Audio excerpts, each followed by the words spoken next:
Hey guys, welcome back to my YouTube channel. Once again my name is Aadish Khankad. आप सभी लोगों का स्वागत है यहाँ पे एचएससी क्लास 11 महाराष्ट्र बोर्ड के कंटिन्यूएशन के लिए। हमने यहाँ पे मैथ्स 1 का सबसे पहला chapter angle and it's measurement को कंप्लीट कर दिया। फिर हमने मैथ्स 2 का सबसे पहला चैप्टर कॉम्प्लेक्स नंबर को भी कंप्लीट कर दिया। अब ये दोनों चैप्टर खत्म होने के बाद अभी क्या, तो हम लोग आज स्टार्ट करने वाले with an very interesting chapter बच्चों, मैथ्स 1 का second chapter and that's called as trigonometry 1। अब मैं यहाँ पे मैथ्स 1 के दोनों चैप्टर्स को कंटिन्यूएशन में रखने वाला हूँ मैथ्स 2 में जाने से पहले, बिकॉज ट्रिगोनोमेट्री सिर्फ 1 लेकर काफी नहीं है। तो मैं यहाँ पे ट्रिगोनोमेट्री 1 एंड ट्रिगोनोमेट्री 2 ये दोनों कंटिन्यूएशन में लेने वाला हूँ। ये दोनों चैप्टर को वंस एंड फॉर ऑल खत्म करने वाला हूँ।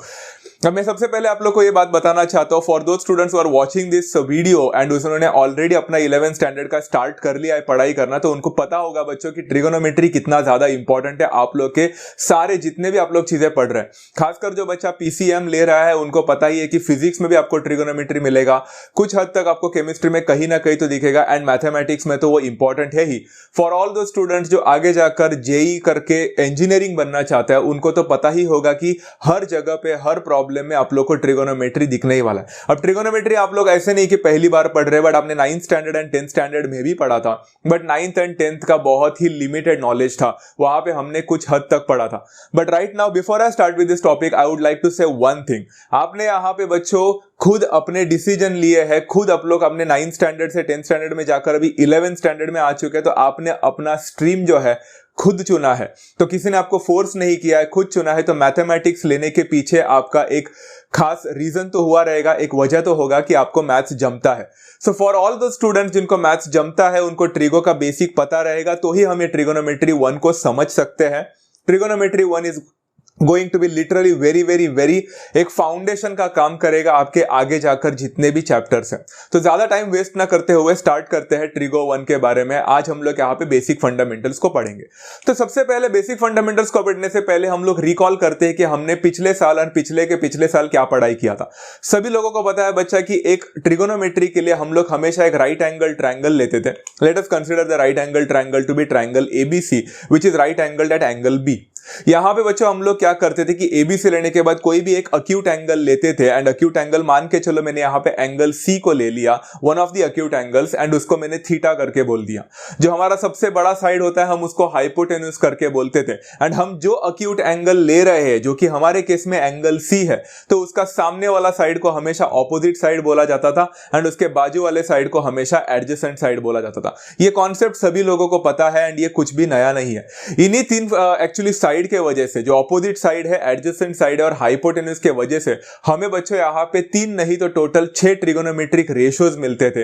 वो भी हम लोग ने 9th एंड 10th स्टैंडर्ड में पढ़ाई किया था। सबसे पहला जो है बच्चों की, अगर मैंने ऑपोजिट साइड और हाइपोटेन्यूज का रेशियो निकालना चाहा तो एक अच्छा खासा हम लोग के पास रेशियो मिलता था, something called as the sine theta. Sine theta is equal to opposite side upon the hypotenuse. One of the important ratios था ये बच्चा, ट्रिगोनोमेट्रिक रेशियोज। उसके बाद में बच्चा कॉस थीटा भी था। तो कॉस थीटा क्या करता था कि ऑपोजिट अपॉन हाइपोटेन्यूज के जगह पे एडजेसेंट साइड अपॉन हाइपोटेन्यूज अगर मैं कर लूंगा तो मुझे यहां पे कॉस थीटा मिल जाता था। फिर हम लोग टैन थीटा निकालते थे which was the ratio of the opposite side upon the adjacent side. ये वाला कॉन्सेप्ट सभी लोगों को पता है, एंड सबको ये भी पता रहेगा बच्चों कि out of the 6 trigonometric ratios ये 3 ट्रिगोनोमेट्रिक रेशियोज एक्चुअल में फाउंडेशन है, एक फंडामेंटल है। क्योंकि अगर आप लोग को ये 3 ट्रिगोनोमेट्रिक रेशियोज पता चल गया तो बाकी के 3 ट्रिगोनोमेट्रिक रेशियोज एक्चुअल में इन्हीं 3 ट्रिगोनोमेट्रिक रेशियोज के क्या है, absolutely those are nothing but it's एक रेसिप्रोकल ही बोल सकते हैं। जैसे साइन थीटा में ऑपोजिट साइड अपॉन हाइपोटेन्यूज दिया, अगर मैंने हाइपोटेन्यूज अपॉन ऑपोजिट कर लिया तो मुझे कोसेक थीटा मिल जाएगा। ये रिलेशन भी हमने पढ़ाई किया था। एट द सेम टाइम अगर मैं सेक थीटा निकालना चाहूंगा तो सेक थीटा कॉस थीटा का ही रेसिप्रोकल होने के वजह से वहां पे हमें हाइपोटेन्यूज अपॉन एडजेसेंट साइड मिलेगा। एंड फाइनली बच्चा यहाँ पे मैं कॉट थीटा निकालता था which was the reciprocal of tan theta itself, it was adjacent side upon opposite side. ये सारी चीजें कॉल करने के लिए मैंने आप लोग का 5 मिनट लिया। अगर आप लोग को ये सारी चीजें पता था तो आप लोग स्किप जरूर कर सकते थे, बट फिर भी ये सारी चीजें तो सेम रहने ही वाला है, ये थोड़ी ना बदलने वाला है। बट जो चीज बदलने वाला है मैं आप लोग को अभी बताना चाहता हूं बच्चों। सबसे पहले हम लोग को 9th एंड 10th तक ऐसे लगता था कि हमें जो एंगल हम कंसीडर कर रहे थीटा वो हमेशा एक अक्यूट एंगल होना चाहिए। इसलिए हम लोग हमेशा क्या करते थे कि हम लोग ने देखो ना एक स्टैंडर्ड टेबल पढ़ाई किया था जहां पे साइन 0 से स्टार्ट होता था, 0, 30 degree, 45 degree, 60 degree and 90 degree. तो मतलब आप लोगों ने देखा है कि 0 से लेकर 90 तक ही हम लोग हमारा एंगल को लिमिटेड रखते थे। थे एंड हमें लगता था कि सिर्फ ट्रिगोनोमेट्री उधर ही रिवॉल्व होता है, उधर ही रोटेट होता है। गलत थे हम लोग को ऐसा सिर्फ इतना पढ़ाया गया था बिकॉज वो 10th स्टैंडर्ड था। 11th स्टैंडर्ड में आप लोग ये सारे चीजें सीखोगे कि एंगल जो होगा आपका थीटा जो होगा वो ना सिर्फ 0 और 90 के बीच में हो सकता है बट वो 90 के आगे भी हो सकता है एंड वो 0 के पीछे भी हो सकता है। 0 के पीछे मतलब नेगेटिव एंगल्स भी हो सकते हैं, 90 के आगे मतलब ऑब्ट्यूस एंगल भी हो सकता है। तो चाहे साइन 180 भी निकाल सकते हो, साइन 360, साइन 277, साइन 720, बहुत सारे एंगल्स आप लोग को मिलेंगे। साइन -30 मिल सकता है, साइन -60 मिल सकता है एंड मेनी मोर। इस चीज को एक्सप्लोर करेंगे धीरे धीरे, आराम से करेंगे। आज का सेशन बहुत ज्यादा इंपॉर्टेंट होने वाला है, ध्यान से पढ़ो बच्चों, बिकॉज आज मैं कोई प्रैक्टिस सेट एक्सरसाइज नहीं ले रहा हूं, सिर्फ एंड सिर्फ फंडामेंटल क्लियर कर रहा हूं। तो सबसे पहले बच्चा यहाँ पे है ना, मैं आप लोग को एक डायग्राम बताने वाला हूं एंड ये फिगर को अच्छी तरह से समझो, अभी के अभी समझो। मैंने यहाँ पे एक्स एक्सिस बना दिया एंड वाई एक्सिस बना दिया। फिर X axis and Y axis बनाने के बाद मैंने यहाँ पे एक बहुत इंपॉर्टेंट फिगर ड्रॉ किया है and that is nothing but यहाँ पे ओरिजिन के बाद में एक सर्कल बना दिया। ये सर्कल क्यों बनाया होगा आप लोग को धीरे धीरे पता चलेगा, ध्यान से सुनो। इस सर्कल का जाहिर सी बात है कुछ ना कुछ तो एक रेडियस तो होगा बच्चा। चलो मैंने यहाँ पे एक रेडियस बना दिया है and let us consider this radius to be called as the small letter R. समझ में आ गया? अब ये आर एक क्या कर रहा है मालूम है? ये आर कहीं पे भी घूम सकता है ना बच्चा, अबाउट इट सेंटर ओ, ये आर कहीं पे भी घूम सकता है, बराबर है। तो ये आर जो अभी फिलहाल के लिए जो फर्स्ट क्वाड्रेंट में है, मान के चलो बच्चा it is making some kind of angle over there and वहां पे उसने कितने का एंगल बना दिया, it is making an angle of theta. अब ये थीटा कुछ भी हो सकता है, कल जाकर ये रेडियस ऐसा घूमकर पूरा सर्कल के घूमकर इधर गया, आगे जाकर सेकंड क्वाड्रेंट में गया तो आपका थीटा बदलेगा। तो ये पूरा सर्कल के यहां पे घूम सकता है radius. Very simple thing to understand. आगे जाकर मैं क्या करने वाला हूं, ध्यान से देखो। यहां पे ना मैंने एक परपेंडिकुलर ड्रॉ कर दिया एंड वो परपेंडिकुलर नीचे जाकर m को टच कर रहा है, मतलब m पॉइंट आ रहा है मेरे x एक्सिस पे। आप लोग देख सकते हैं इसके वजह से मुझे यहां पे एक राइट एंगल ट्रायंगल बनता हुआ दिख रहा होगा। मैंने अब तक ऊपर एक नाम नहीं दिया है, बाद में दे दूंगा, बट यहां पे आप लोग को एक राइट एंगल ट्रायंगल बनता हुआ दिख रहा है ना। राइट एंगल ट्रायंगल में थीटा आप लोग को दिखा ना। लेट अस कंसीडर यहां पे एक बहुत इंपॉर्टेंट पॉइंट है बच्चा, आप लोग को जो OM करके डिस्टेंस दिख रहा है OM, don't you think that will be nothing but x only, because वो x कोऑर्डिनेट है एंड वो m से लेकर ऊपर का जो परपेंडिकुलर है वो y कोऑर्डिनेट बोल सकते हैं बच्चा, वहां पे y आ जाएगा। Very simple thing to understand. मतलब जो पॉइंट वहां पे ऊपर बनेगा, can I say that point is nothing but p x, y हो जाएगा, because x is the x coordinate and y is the y coordinate, so p is locating at a coordinate x, y। Very simple thing to understand. समझ में आ रहा है बच्चा? तो यहाँ पे x डिस्टेंस है, यहाँ पे y डिस्टेंस है, इसलिए p x, y हो जाएगा। वेरी सिंपल, बराबर है। अब ना बच्चा यहाँ पे वी नो दैट, ये मैंने आप लोग को कहां पे सिखाया था बच्चा? मैंने आप लोग को एक कॉम्प्लेक्स नंबर में सिखाया था। अब मैं आप लोग को फिर से बताना चाहता हूं बच्चों, अगर मान के चलो मैंने आप लोग को है ना एक फॉर्मूला बताया कि sign theta and cos theta निकाल के दिखाओ, तो मुझे बताओ बच्चा कॉस थीटा अगर निकालना है तो what will be cos theta? cos theta is always equal to adjacent side upon hypotenuse, मतलब cos theta is equal to x upon r। सोचवा, cos theta is equal to x upon r, तो बच्चों x का value कितना हो जाएगा? x is equal to r cos theta बन जाएगा। So we know that x is equal to r cos theta and similarly अगर मुझे y चाहिए रहेगा तो y is equal to r sin theta। So x is always है ना, आप लोग का cos theta जो होता है, अपना x क्या है आपका? x is the horizontal component. तो हॉरिजॉन्टल कंपोनेंट हमेशा cos थीटा के ऊपर डिपेंड करता है एंड जो वर्टिकल कंपोनेंट होता है ना बच्चा y, वो हमेशा साइन थीटा के ऊपर डिपेंड करता है। इंजीनियरिंग में ये फंडामेंटल का काम करेगा आप लोग का। तो horizontal component is always r cos theta and vertical component is always R sine theta. समझ में आ गया? यहां तक तो सिंपल है, सारे चीजें सिंपल, ग्रेट। अब यहां पे इतना हो गया, x is equal to R cos theta, y is equal to R sine theta लिख लिया होगा। अब कुछ इंपॉर्टेंट पार्ट बताना चाहता हूं, ध्यान से सुनना। The topic is called as the unit circle. बच्चा यूनिट सर्कल बहुत जगह पे यूज करने वाले हो आप लोग, क्योंकि यूनिट सर्कल आपको एक फॉर्म्यूला बनाने में बहुत मदद करता है। यूनिट सर्कल का मतलब होता है any circle with radius 1 unit is called as the unit circle. Radius 1 unit मतलब क्या सर? यूनिट कौन सा? देखो, कौन सा भी सर्कल बनाओ जिसका रेडियस आपका 1 यूनिट होना चाहिए। अब वही 1 यूनिट मतलब 1 मिलीमीटर हुआ तो भी चलेगा, 1 सेंटीमीटर भी चलेगा, 1 मीटर भी चलेगा, 1 किलोमीटर भी चलेगा, कुछ भी होना चाहिए बट वो 1 होना चाहिए। इट्स नॉट लाइक कि कौन सा भी सर्कल बना दिया 2 सेंटीमीटर का तो उसको यूनिट सर्कल नहीं बोल सकते। यूनिट सर्कल का रेडियस हमेशा 1 यूनिट होना चाहिए। Is that clear to everyone? अच्छा, बट हम क्यों यूनिट सर्कल के बारे में बात कर रहे हैं? वेरी इंपॉर्टेंट है बच्चा, ध्यान से सुनना। यहां पे मैं बोल सकता हूं अगर मेरा सर्कल का रेडियस 1 यूनिट हो गया, मतलब मैं r is equal to 1 unit बोल सकता हूं। एब्सोल्युटली। तो यहां पे बच्चा जो मैंने यहां पे r is equal to 1 unit लिखने के वजह से मैंने एक पिछले में फॉर्मूला बताया था आप लोग को, शायद आपको वो फॉर्मूला याद है। x is equal to r cos theta था and y is equal to r sin theta था। वहां पे r के जगह पे अगर मैंने 1 सब्सटीट्यूट कर दिया तो आपका x का वैल्यू क्या हो जाएगा? एब्सोल्युटली बच्चों, आपका x का वैल्यू हो जाएगा for a unit circle x is equal to r cos theta के जगह पे r को 1 डाल दिया तो x is equal to cos theta बन जाएगा एंड आपका y is equal to sine theta बन जाएगा। This is literally very very very important for every other student to understand कि भाई आज से आपका x का वैल्यू cos थीटा बन गया एंड आपका y का वैल्यू साइन थीटा बन गया फॉर अ यूनिट सर्कल। इसलिए आप पॉइंट p x, y जो लिखते हो ना, यहां पे देखो ये p x, y जो है वहां पे आप you can equivalently write it as p cos theta, sine theta. तो आपका जो पॉइंट आप लोग को दिखा था मालूम है p x, y, वो क्या बन गया आज से? वो बन गया p cos theta, sine theta बन गया, बिकॉज x का वैल्यू cos थीटा है, y का वैल्यू साइन थीटा है for any unit circle. Very simple thing to understand. तो ये बात आपके मन में रखो कि यूनिट सर्कल के लिए हमेशा x ही cos थीटा होता है और y ही साइन थीटा होता है। Is that clear to everyone? Great. आगे बढ़ते हैं बच्चों नेक्स्ट वाले में। अभी हम लोग जो पढ़ने वाले हैं बहुत ही इंपॉर्टेंट है, science of the trigonometric functions in different quadrants. मतलब हर ट्रिगोनोमेट्रिक फंक्शन का क्या साइन होता है जब वो अलग अलग क्वाड्रेंट में लाई करते हैं। नहीं समझ में आया? समझाता हूं। मान के चलो बच्चों, आप लोग के पास यहाँ पे एक 2D का एक प्लेन है, एक एक्सिस है, तो एक्स एक्सिस है, वाई एक्सिस है, बीच में ओरिजिन। मान के चलो आपके पास सबसे पहला फर्स्ट क्वाड्रेंट के बारे में बात करते हैं। हम अलग अलग क्वाड्रेंट्स की बात करने वाले हैं, तो सबसे पहला फर्स्ट क्वाड्रेंट की बात करते हैं। फर्स्ट क्वाड्रेंट में अगर हम बात करेंगे तो सबसे पहले मुझे बात बताओ, अभी फर्स्ट क्वाड्रेंट में x हमेशा क्या होता है? x coordinate is always positive, तो मैं लिख सकता हूं बच्चा x is always positive in the first quadrant and y is also positive in the first quadrant. हमने सब लोग ने ये 9th में 8th स्टैंडर्ड में ही पढ़ा था कि फर्स्ट क्वाड्रेंट में दोनों पॉजिटिव होते हैं, x भी पॉजिटिव होता है एंड y भी पॉजिटिव होता है। बराबर है? Very simple. तो मुझे बताओ बच्चा, मैंने अभी आप लोग को यूनिट सर्कल का एक फॉर्मूला बताया था। उस यूनिट सर्कल के फॉर्मूला में हमने क्या सीखा? हमने ये सीखा था बच्चों कि cos थीटा मतलब ही x होता है एंड sin थीटा मतलब ही y होता है। x is equal to cos theta and y is equal to sin theta. अब मुझे बताओ बच्चों, अगर x पॉजिटिव हो गया तो cos थीटा पॉजिटिव होगा कि नहीं? एंड अगर y पॉजिटिव हो गया तो sin थीटा भी पॉजिटिव होगा। मतलब क्या मैं बोल सकता, देयरफॉर sin थीटा भी पॉजिटिव हो जाएगा बिकॉज y पॉजिटिव है एंड cos थीटा भी पॉजिटिव होगा बिकॉज x पॉजिटिव है।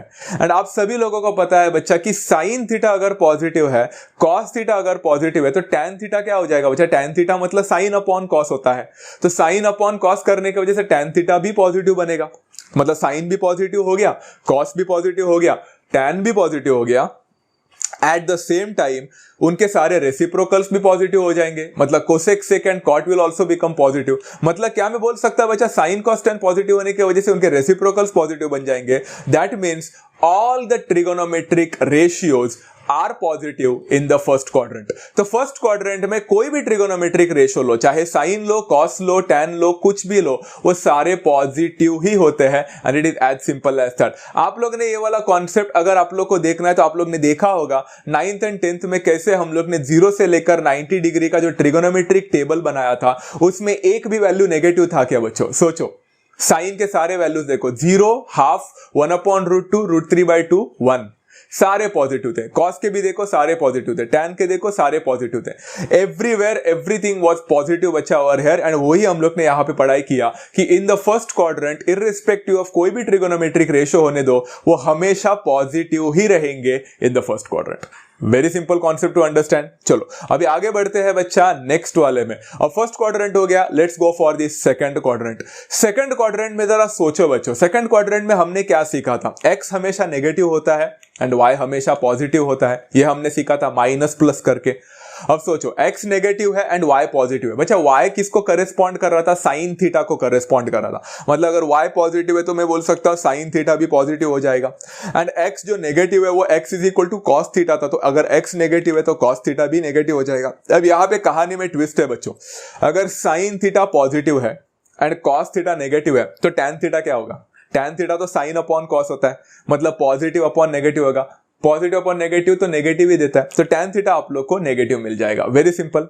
इसके साथ साथ जरा करेस्पॉन्डिंग चीज चेक करो ना बच्चों, साइन अगर पॉजिटिव है तो आपको नहीं लगता उसका रेसिप्रोकल कोसेक भी पॉजिटिव होगा? कॉस अगर नेगेटिव है तो उसका रेसिप्रोकल सेक नेगेटिव होगा, tan नेगेटिव है तो उसका रेसिप्रोकल कॉट नेगेटिव होगा। मतलब यहां पे सारे चीजें नेगेटिव है सिर्फ दो ट्रिगोनोमेट्रिक रेशियोज को छोड़कर। कौन से? Sine will always be positive and कौन सा दूसरा पॉजिटिव है? Cosec will always be positive. तो मैंने यहां पे लिख लिया sine theta and cosec theta are always positive in the second quadrant. हमने फर्स्ट क्वाड्रेंट में क्या सीखा? फर्स्ट क्वाड्रेंट में सारे लोग पॉजिटिव थे, बट सेकेंड क्वाड्रेंट में सिर्फ साइन एंड उसका रेसिप्रोकल ही पॉजिटिव होता है, बाकी सारे चीजें नेगेटिव होती है। आगे जाकर ये नेगेटिव क्या होता है ये सारी चीजें आप लोग धीरे धीरे सीख जाओगे बच्चा, फिलहाल इतना फोकस करने की जरूरत नहीं है, सिर्फ इतना समझने की कोशिश करो। Let's go for the third quadrant over here. Third quadrant में दोनों भी नेगेटिव होते हैं, मतलब एक्स भी नेगेटिव होता है एंड वाई भी नेगेटिव होता है।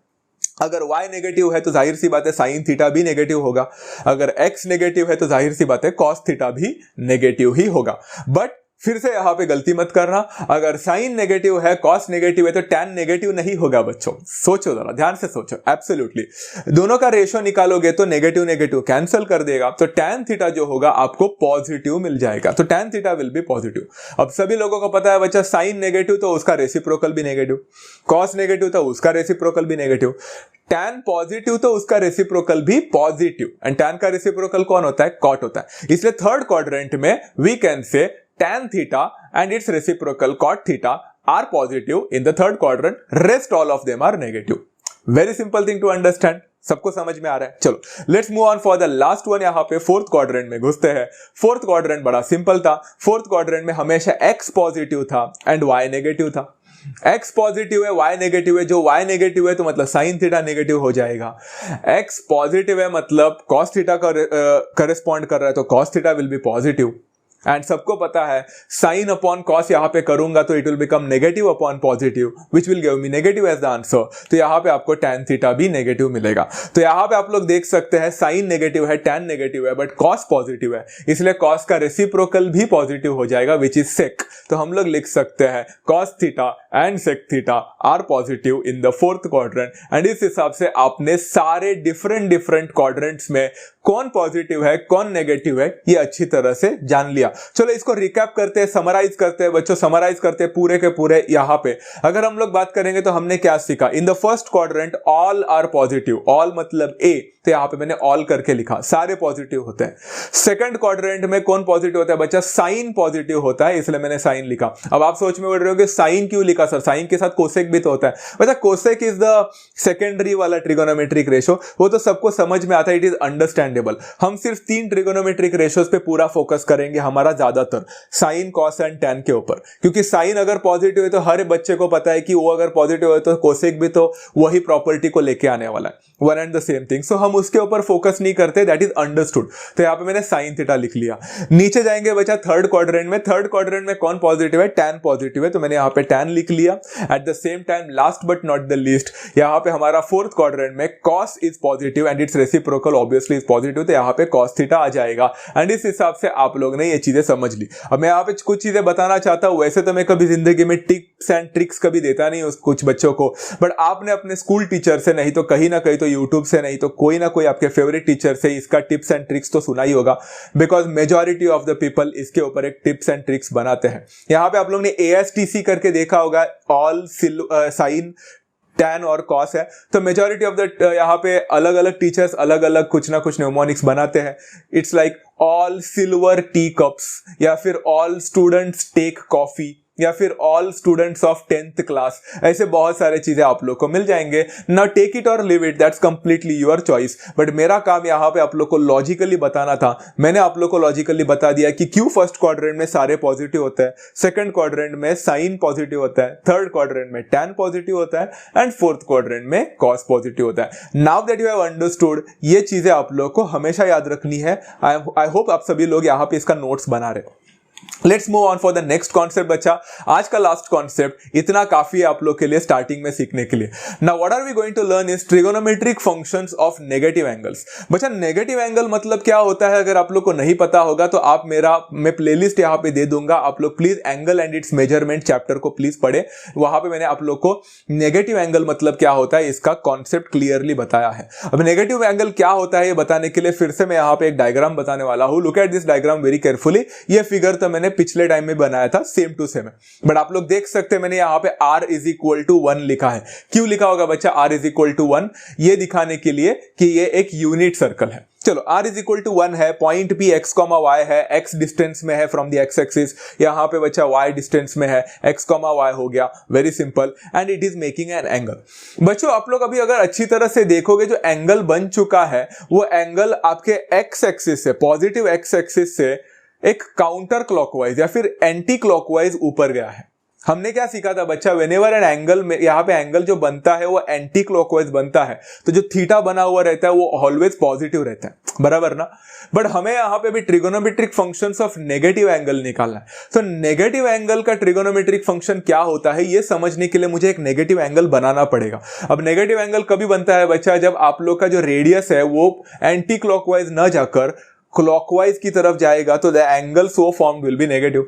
इसलिए मैं यहाँ पे क्या करने वाला हूँ, देखो मैंने रेडियस सेम टू सेम जो ऊपर बनाया था वही रेडियस मैंने नीचे बनाया, एंड जो एंगल उसने ट्रेस किया था ऊपर की तरफ, कुछ भी एंगल हो, theta angle, same to same angle वो नीचे ट्रेस कर रहा है। तो वहां पे मैं बोल सकता हूं अगर ऊपर की तरफ वो थीटा एंगल बना रहा है तो नीचे की तरफ जाहिर सी बात है वो माइनस थीटा बनाएगा।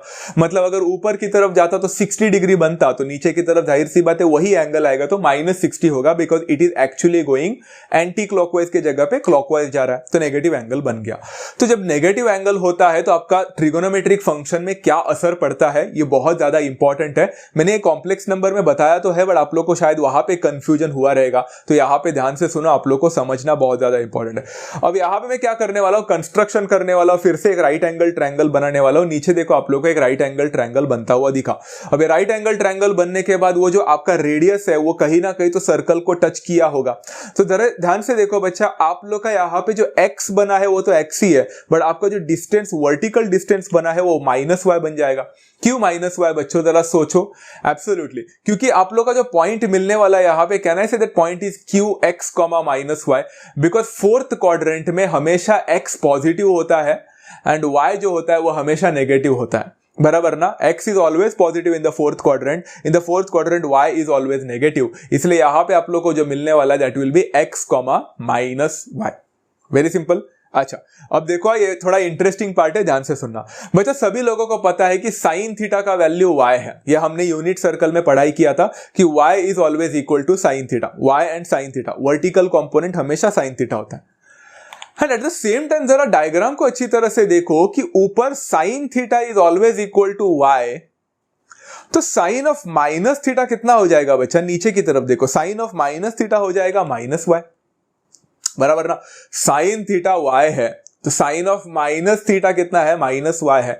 इन दोनों चीज को जरा अच्छी तरह से कंपेयर करो बच्चों, तो आप लोग को यहाँ पे मान के चलो sine theta is equal to y को आप इक्वेशन नंबर 1 बता दिए, and sine of minus theta is equal to -y को आप यहाँ पे इक्वेशन नंबर 2 बता दिए। तो आपको नहीं लगता यहाँ पे एक इंटरेस्टिंग किस्सा बनता हुआ दिख रहा है? जरा ध्यान से देखो, sine of minus theta is equal to -y, but y का वैल्यू तो साइन थीटा है, सब्स्टिट्यूट करो तो क्या हो जाएगा, therefore I can say sine of minus theta is equal to -y, but y तो साइन थीटा है तो माइनस साइन थीटा बन जाएगा। And this my friends, this is one of the most important concepts, very very very important concept बच्चा, आप इसको नजरअंदाज नहीं कर सकते। That sine of a negative angle is always equal to minus of sine of that particular positive angle. Sine minus theta is always equal to minus sine theta. कई जगह पे आप लोग को बहुत सारे टीचर्स ये बोलते हुए देखेंगे, शॉर्टकट बोलते हैं कि sine of minus theta is equal to minus sine theta, मतलब माइनस जो है वो बाहर निकल गया। बच्चों ऐसा नहीं होता है, ये माइनस बाहर निकलने के लिए वो क्या अपने मर्जी का मालिक नहीं है कि वो अंदर का माइनस बाहर निकल जाए। वो बस ऐसे ही आप लोग को एक शॉर्टकट बताते हैं to understand the things in better way, but that is not the entire truth. Sine of minus theta में माइनस बाहर नहीं निकल जाता है बच्चा, इट्स जस्ट दैट कि sine of any negative angle हमेशा कोई भी साइन ऑफ पॉजिटिव एंगल का माइनस अगर मतलब करोगे तो सेम आंसर देता है। Is that clear? So sine of minus theta is always equal to minus sine theta. समझ में आ गया? वो माइनस बाहर नहीं जा रहा है बच्चों, this is equivalent to each other. Very simple, sine of a negative angle is always equal to minus of sine of a positive angle. Very easy concept. तो अगर आप लोग को किसी ने तो कल जाकर दिया what is sine of minus 60, तो आप लोग लिख सकते हैं sine of minus 60 is nothing but minus of sine 60। आपको साइन 60 निकालना आता है, माइनस डाल दो, काम खत्म हो गया। Very easy. ओके चलो, इसी हिसाब से अगर हम लोग कॉस थीटा के बारे में बात करेंगे, ये तो काफी इंटरेस्टिंग कॉन्सेप्ट है कि कॉस थीटा के बारे में अगर हम बात कर रहे हैं तो कॉस थीटा मतलब क्या था बच्चा? कॉस थीटा का वैल्यू तो एक्स था जो कि हॉरिजॉन्टल कंपोनेंट है। अब कॉस ऑफ माइनस थीटा को जरा ध्यान से देखो बच्चों, तो कॉस ऑफ माइनस थीटा का वैल्यू आपको नहीं लगता वो भी एक्स ही है? बिकॉज हॉरिजॉन्टल कंपोनेंट अभी भी पॉजिटिव है दोनों के लिए, ऊपर भी एक्स था नीचे भी एक्स था, तो कॉस ऑफ थीटा भी आपको एक्स ही दे रहा है and cos of minus theta भी आप लोग को एक्स ही दे रहा है। डायग्राम को देखो ना, दोनों का एक्स एक्स ही है, पी एक्स कॉमा वाई है, Q x comma minus y है, बट दोनों का एक्स तो सेम पॉजिटिव है। मतलब हम लोग बोल सकते हैं कॉस थीटा एक्स है and cos of minus theta भी एक्स है। इन दोनों इक्वेशन को अगर हम सेट करेंगे तो क्या हो जाएगा बच्चा? हमें पता चलेगा कि cos of any negative angle जो होता है वो कॉस ऑफ पॉजिटिव एंगल के साथ इक्वल होता है। इसलिए यहाँ पे माइनस बाहर वगैरह कुछ नहीं होता है। Cos of negative angle is always equal to cos of positive angle. मतलब cos minus 60 and cos 60 both are the same. Very simple, ये हो गया हमारा यहाँ पे सेकंड कॉन्सेप्ट। ये दोनों चीजें आप लोग ने लिख लिए होंगे बच्चा। आई होप सभी लोगों को इसका लॉजिक भी समझ में आया होगा that sine of any negative angle is always equal to minus sine of that angle. Cos of negative angle is always equal to cos of any angle. Cos minus theta is equal to cos of theta. समझ में आ गया? तो इसी को summarise करने के लिए बच्चा मैं आप लोग को बताना चाहता हूं, सबसे पहला यहाँ पे मैंने बताया है कि that sine of negative angle is always equal to minus sine theta. cos of negative angle is always equal to only cos theta। तो मुझे बताओ बच्चा थर्ड वाला, अगर मैंने tan of negative angle पूछा आप लोग को तो इसका आंसर क्या रहेगा? सोचो ना, tan of negative angle is equal to sin of minus theta upon cos of minus theta। sin of minus theta minus sin theta होता है, cos of minus theta cos theta होता है। डिवाइड करो बच्चों, कितना मिलेगा? आपको मिलेगा minus tan theta, which is similar property like the equation number 1। आपको जो सबसे पहला फॉर्मूला नंबर 1 जो दिख रहा है, sine of minus theta is equal to minus sine theta, tan of minus theta भी माइनस टेन थीटा देता है बिकॉज ऑफ द रेशियो। अगर आप लोग को ये तीनों चीजें समझ में आ गए फॉर्मूला बच्चा, मुझे लगता है बाकी के 3 फॉर्मूला भी बहुत सिंपल है टू अंडरस्टैंड। बिकॉज अगर हम लोग फोर्थ बात करेंगे जो कि है कोसेक माइनस थीटा, वो तो साइन का ही प्रॉपर्टी चुराने वाला है। तो sine of negative theta minus sine theta था, तो cosec of negative angle minus cosec angle होने वाला है। फिफ्थ वाला जो है वो सेक है, सेक जाहिर सी बात है कॉस का ही प्रॉपर्टी लेने वाला है बिकॉज वो उसी का रेसिप्रोकल है। तो sec of minus theta will be equal to sec theta हो जाएगा बच्चा। यहाँ पे साइन में कोई बदलाव नहीं आएगा। At the same time last but not the least, cot of negative theta is equal to minus cot theta होगा because it is actually similar property of tan theta वाला पार्ट। तो यहाँ पे आप लोग ने trigonometric functions of negative angles भी पढ़ लिया एंड इसी के साथ बच्चों आप लोग ने यहाँ पे बहुत सारे कॉन्सेप्ट्स आज पढ़ लिए।